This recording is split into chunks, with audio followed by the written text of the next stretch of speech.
C'est pratiquement devenu un phénomène de mode en période de vacances. Les championnats de football surtout foisonnent dans nos villes et villages avec des noms de baptême aussi divers que variés. Ils sont organisés à l'initiative de l'un des nôtres de la contrée, qui est généralement un porteur ou un bobo selon une appellation codée et bien connue de la jeunesse camerounaise pour parler des moyens financiers que posséderait le concerné. C'est à peine l'année scolaire terminée, les examens achevés que fusent de partout ces regroupements des activités sportives et notamment le football qui occupe le premier rang. Les promoteurs, eux, sont de tous les secteurs d'activité. Hommes d'affaires, hommes politiques, hommes d'église, économistes de notoriété ou pas, c'est souvent un aîné qui est connu ou en quête de notoriété et qui crée autour de lui une visibilité au-delà de vouloir contenter la jeunesse qui, elle, en raffole. Pour ces jeunes, c'est une occupation certaine, mais aussi des moments bien courus de rencontres entre frères et sœurs, amis, parents et de fusion entre hommes et femmes, parfois pour des lendemains garantis et heureux entre familles quand l'histoire qui se tisse le temps du championnat de vacances se concrétise. Bref, de vivre ensemble trouve ici tout son sens pendant le mois ou le temps que dure l'événement. Les vainqueurs s'en tirent avec non seulement le trophée, mais aussi avec de l'argent pour l'enveloppe qui l'accompagne, et cela aiderait à préparer la rentrée scolaire prochaine. Au-delà de ce côté visible de la chose, on se pose bien la question de savoir ce que cache cette prolifération des championnats de vacances, lorsqu'on sait quand même que c'est une source de grosses dépenses pour le promoteur. Quels en sont les enjeux? D'où provient cet argent utilisé? Simple volonté d'occuper les jeunes, de les contenter ou alors vitrine inavouée qui vise loin ou qui profite à la naïveté des bénéficiaires du projet. Les porteurs avertis en tout cas ne visent jamais au hasard. Suivez mon regard. Bonjour, maître Simon-Pierre Nemba, vous êtes avocat au barreau du Cameroun, mais vous êtes surtout promoteur du championnat de vacances EDEA Football Challenge. C'est depuis combien de temps et comment vous vous en sortez dans cette expérience? Bonjour madame, merci de me recevoir à votre antenne. C'est depuis l'année dernière que j'ai décidé d'organiser un championnat de football pendant les vacances. Donc cette année, j'en suis à la 2e édition. Alors vous venez de m'écouter dans la chronique. Quel est le sentiment que vous avez à m'écouter? Oui, j'ai bien écouté avec beaucoup d'attention votre chronique. Je me suis un peu amusé à vous entendre quand je vous entends dire que les promoteurs peut-être sont en quête de fonds parce qu'ils sont en quête de notoriété, parce qu'ils profitent de la naïveté des bénéficiaires de ce championnat et des retombées de celui-ci.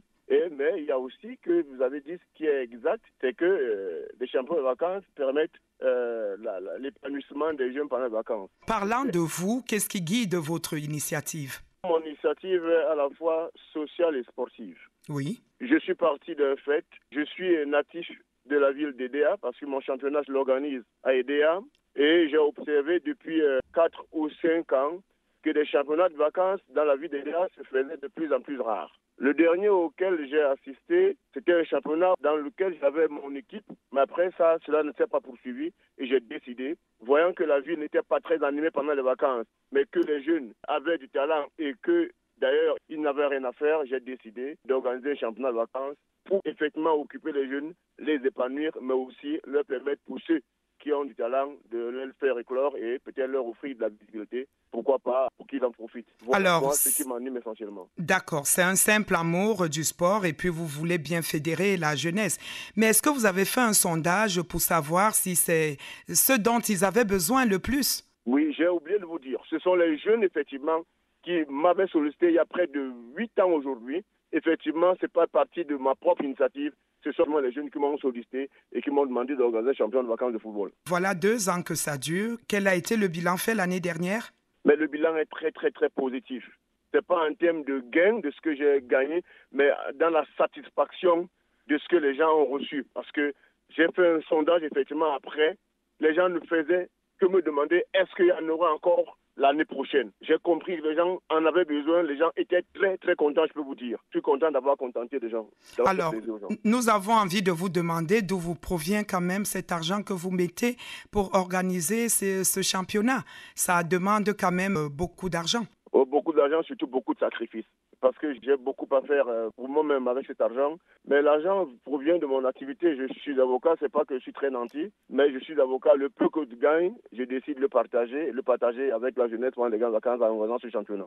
Oui, j'ai envie de vous dire également que certains pensent que vous profitez, pour ceux qui ont des contacts à l'étranger, des ONG et autres structures là-bas, pour vous faire de l'argent. Est-ce que ce n'est pas votre cas? C'est pas mon cas. Je peux vous assurer que jusque-là, je fais tout de ma poche. Je n'ai aucun partenaire, aucun sponsor, aucun mécène. Je fais tout de ma propre poche. Mais est-ce que derrière cela, vous n'avez pas d'autres visées, maître? Madame, je n'ai pas le profil de quelqu'un qui peut escompter quoi que ce soit de ces championnats-là. Vous ne pensez pas à occuper un poste, devenir maire de la ville, des DEA ou que sais-je encore? J'ai jamais eu cette ambition. Il y en a pour qui c'est une vitrine, nous l'avons d'ailleurs dit dans la chronique. Oui, c'est vrai. C'est vrai, il y en a pour qui c'est une vitrine. D'ailleurs, je vous mentirais si je vous disais pas que j'ai été souvent sollicité par ces hommes politiques qui ont voulu s'appuyer sur mon championnat pour peut-être s'offrir de la visibilité. Mais effectivement, il y en a qui en profitent. Il y en a d'ailleurs qui ont de la visibilité et qui veulent la renforcer. Il y en a de tous les profils. Il y a des hommes politiques qui organisent pour des championnats de vacances pour effectivement renforcer l'électorat. Mais ce n'est pas le cas pour moi, effectivement. Mais vous l'avez dit tout à l'heure, c'est ces jeunes qui ont demandé ce championnat. Et ces jeunes pourraient également vous demander de vous présenter pour un poste quelconque. Qu'est-ce que vous leur diriez? Jusque-là, ils ne l'ont pas fait. Quand ils me demanderont, et je me prononcerai. Mais puisqu'ils vous portent à cœur, ils voudront certainement que vous alliez de l'avant. Oui, ils savent, ces jeunes qui sont à côté de moi, que j'ai de l'amour beaucoup plus pour le sport que pour la politique. Mais est-ce que vous êtes conscient de ce que, au-delà de ce que ces championnats fédèrent ont de positif, est-ce que vous êtes conscient de ce que ça cause également quelques torts dans la jeunesse?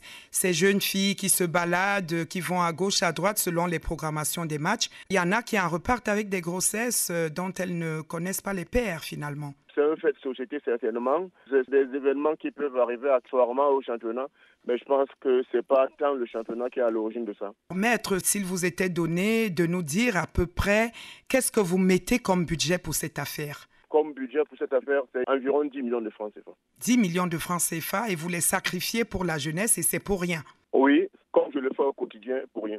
Ça veut dire que vous pouvez également organiser des colonies de vacances, pas seulement les championnats de football? Oui, mais je vous dis le côté social dans mon championnat. Peut-être ne pas rentrer dans le détail. Ce championnat emploie au moins 25 élèves qui sont rémunérés et 12 élèves à qui je prépare la rentrée scolaire. Donc, en même temps que ça leur permet de s'épanouir, ces élèves également qui viennent travailler avec moi pour organiser le championnat, ils en partent vraiment avec leur rentrée scolaire bien préparée. Maintenant, nous allons sortir par là. Vous avez organisé une fois et voilà une deuxième fois. Si vous aviez des conseils à donner, vous avez une tutelle qui est le ministère des Sports et de l'Éducation physique. Est-ce que vous avez des difficultés? Est-ce que vous avez des choses que vous demanderiez à ce ministère pour vous soutenir dans cette initiative? Merci madame pour me donner l'occasion de remercier effectivement ce ministère-là, dont ses collaborateurs dans la vie des DA, notamment le délégué départemental et le délégué d'avancement de DA Premier, qui m'accompagnent dans ce championnat, qui me facilitent toutes les dures, qui m'accompagnent aussi bien sur le plan administratif que technique, aussi bien avant l'organisation que pendant le déroulement du championnat. Ils m'accompagnent, vraiment je leur tiens un coup de chapeau. Ils me donnent presque tout, mais c'est sûr qu'il y aura toujours à redemander. Ce que je leur demanderai, c'est de m'accompagner jusqu'au bout, notamment en encourageant les acteurs de football dans notamment la remise des récompenses. J'ai envie de vous dire que vous, au moins, vous êtes un privilégié. Vous avez des entrées au ministère, c'est ça? Non, pas du tout. Je n'ai pas d'entrée au ministère. D'ailleurs, ces responsables, je ne les connaissais pas.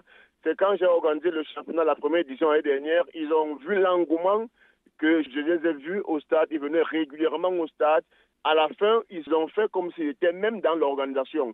Et c'est eux qui m'ont dit, l'année prochaine, on va vous encadrer pour que ce soit encore mieux. Alors, et à cette jeunesse que vous fédérez autour de votre concept, autour de votre championnat, qu'est-ce que vous leur dites? Ce que je leur dis toujours pendant mes interventions, à l'ouverture, à la fermeture. Le championnat réunit les jeunes. Il inculque aux jeunes les valeurs du vivre ensemble, des valeurs de tolérance, d'endurance, d'humilité, de combativité. Je leur demande d'être humbles, combatifs, studieux dans leurs études. C'est toutes ces valeurs que ce championnat prône. Ils savent, c'est ce discours que je leur tiens tous les jours, chaque fois que je discute avec eux. Voilà qui est dit. Le championnat, il s'achève quand? Est-ce que vous-même, il vous est arrivé de toucher au ballon? Oui, j'ai joué au ballon dans mon enfance pendant que j'étais élève. J'ai joué moi-même au championnat de vacances. J'ai joué au championnat scolaire, au SUC. Et pour celui-ci, il s'achève le 2 septembre. Ce sera le match de la finale de la Coupe. Ce sera le clou du championnat. Maître Simon-Pierre Nemba, avocat au barreau du Cameroun, promoteur du championnat de vacances EDEA Football Challenge, nous vous souhaitons bonne chance et nous vous disons merci d'avoir accepté notre invitation. Merci, madame.